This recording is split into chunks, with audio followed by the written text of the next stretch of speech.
Magandang hapon po. Magbabagong taong nasunugan ang mahigit 700 residente sa Barangay Addition Hills sa Mandaluyong City.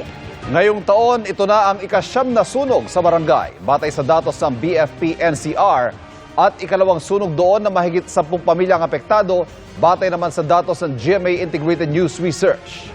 Nakatutok si Bea Pinlac.